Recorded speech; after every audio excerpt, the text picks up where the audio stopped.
Chapter 1. All things are in flux. All things in this world are in constant change, and so are you. Perhaps you believe that what stands before your eyes is fixed, that things remain where they are, unmoving. But even the situations you find impossible to escape will eventually dissolve, shift, or pass away. No matter what it is, no matter how certain it seems, nothing is immune to change. Everything in this world exists in a state of openness, never fully settled, never truly closed. The fact that all things transform, that they come into being and pass away, is not a reason to fear. On the contrary, if you come to see yourself as a being filled with endless potential, then the vague anxiety that haunts you will begin to lift. Chapter 2. Beyond Language and Names. Do not be bound by language, and do not bind others through it.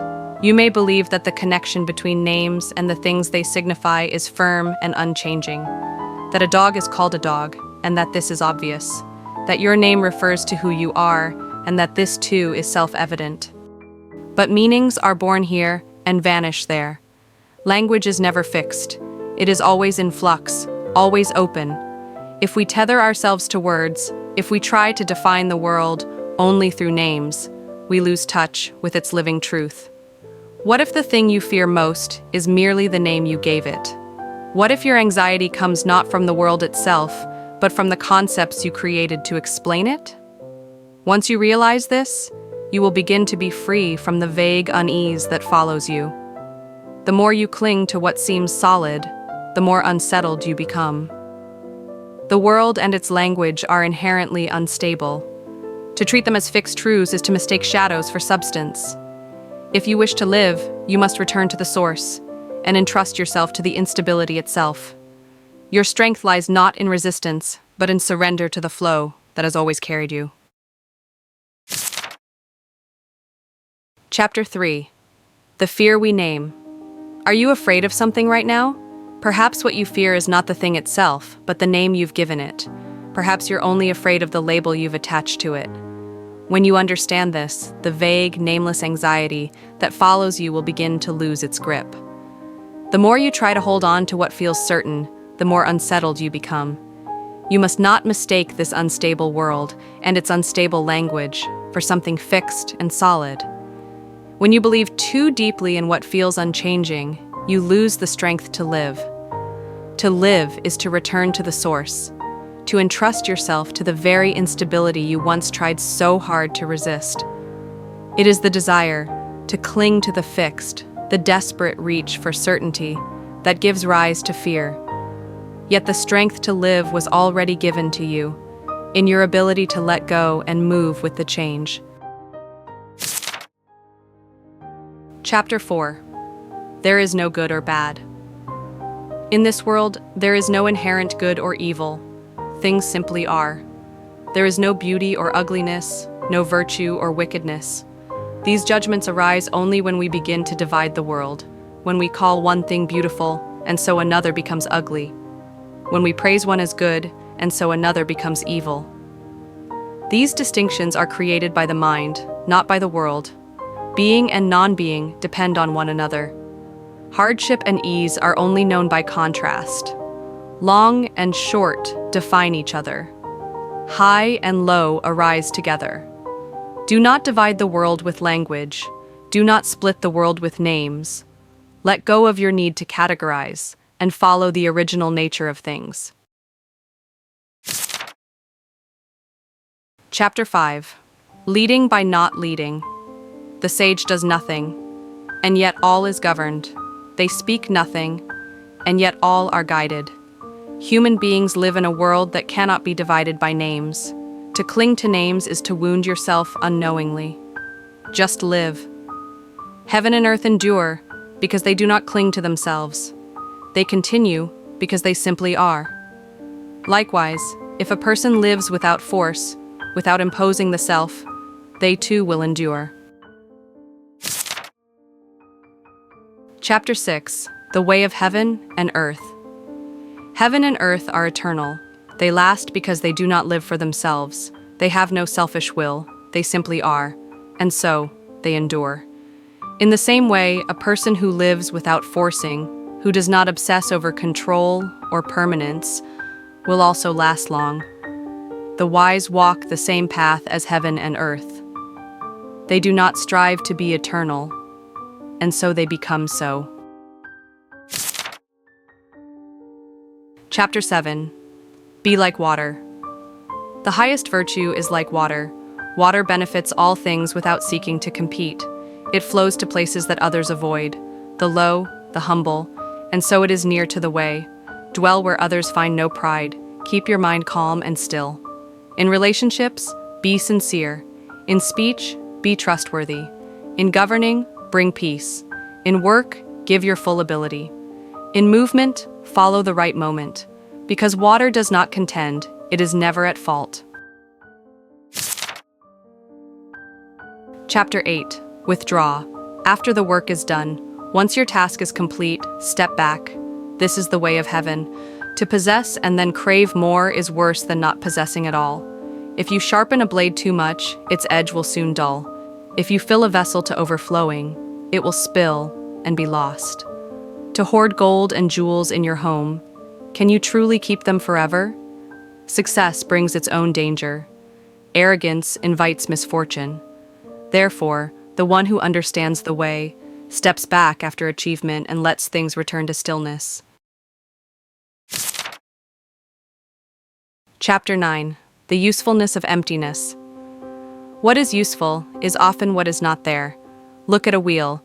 30 spokes join at the hub, but it is the empty space at the center that makes the wheel turn.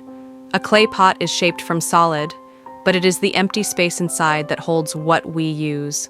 Walls form a room, but it is the doors and windows, the openings, that make the room livable. So it is with all things. Presence and absence must exist together. To try only to fill, to never leave space. That is when things fall apart. Chapter 10. Begin with the body. Cherish your body. This is the beginning of everything. Respect your emotions as you would your physical self. You feel because you exist in a body. Without a body, there would be no feeling. If you let your emotions run wild, if you disregard your body, your life will fall out of balance. To govern the world, you must first love yourself. Only those who honor their own being have the strength to hold the world. Chapter 11. Expect less, lose less. Those who understand the way do not crave excessive results. Because they do not chase after gain, they are never trapped by loss. They know how to respond to the world without clinging to outcomes. They move wisely, but they do not hunger for abundance. It is because they do not expect too much that they never reach a breaking point. And so, their path continues. Chapter 12. See with stillness. To truly see the world, you must first let go of your judgments. Empty your mind of excess. Let the noise fall away. Only then can you perceive things clearly. This is not detachment, but clarity. When you observe without clinging, you begin to see all things as a movement toward their source. Everything is born, flourishes, and then returns. To understand this return is to know stillness, and that stillness is wisdom. Chapter 13. To bend is to be straight. To be straight, you must first bend. To be full, you must first empty. To gain, you must first lose. This is the nature of the way. The low becomes the gathering place of the high. The soft becomes the strength that outlasts the hard. The torn becomes whole, and the worn becomes new. Those who have little will gain. Those who have too much will lose their way. This is the rhythm of the way.